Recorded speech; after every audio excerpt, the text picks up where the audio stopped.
வணக்கம் மக்களே. இந்த வீடியோ என்னென்னு பார்த்தீங்கன்னா, +2 மாணவர்கள் வந்து பப்ளிக் எக்ஸாம் முடிச்சுட்டு இப்போ லீவில் இருப்பாங்க. நெக்ஸ்ட்டு வந்து கவுன்சிலிங் அப்ளை பண்ணலான்னு இருப்பாங்க. ஒரு சில பேர் நார்மல் நியர்பை உள்ள காலேஜில் சேரலான்னு இருப்பாங்க. மெயினாக என்னென்னு பார்த்தீங்கன்னா, 12th முடித்தோடனே ஒவ்வொரு மாணவர்களும் அடுத்த ஸ்டேஜுக்கு போகும்போது என்னென்ன அப்டேட்டில் இருக்கணும் கொஞ்சம் தெரிஞ்சுக்கிறதுக்காக தான் இந்த வீடியோ போட்டிருக்கேன்.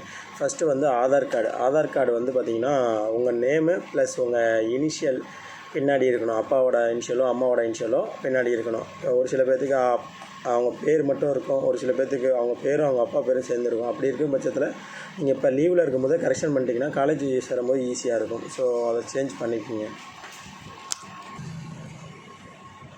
ஆதாரில் நேம் சேஞ்ச் ஆகிருக்க பட்சத்தில் அதுக்கான டாக்குமெண்ட்ஸ் என்னென்னு பார்த்தீங்கன்னா, இப்போ ரீசெண்டாக உள்ள கம்யூனிட்டி சர்டிஃபிகேட், அவங்க ஃபோட்டோவோட வர கம்யூனிட்டி சர்டிஃபிகேட் ஒன்று டாக்குமெண்ட்டாக வைக்கலாம். இன்னொன்று பார்த்திங்கன்னா, அவங்க 10th மார்க் ஷீட் ஒரிஜினல் இருந்ததுன்னா அது டாக்குமெண்ட்டாக வச்சு அவங்களோட ஆதாரில் கரெக்ஷன் பண்ணலாம்.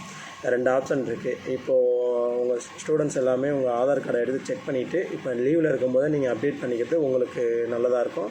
ப்ளஸ் உங்கள்கிட்ட தனியாக மொபைல் இருந்தாலும் சரி, இல்லாட்டியும் சரி, மொபைல் நம்பர் ரீசெண்டாக அப்டேட் ஆகிருக்கா எல்லாமே செக் பண்ணிக்கங்க. அதே மாதிரி பயோமெட்ரிக்ஸு, ஃபோட்டோ எல்லாமே அப்டேட் ஆகிருக்கான்னு செக் பண்ணிக்கங்க. ஓகே, நன்றி.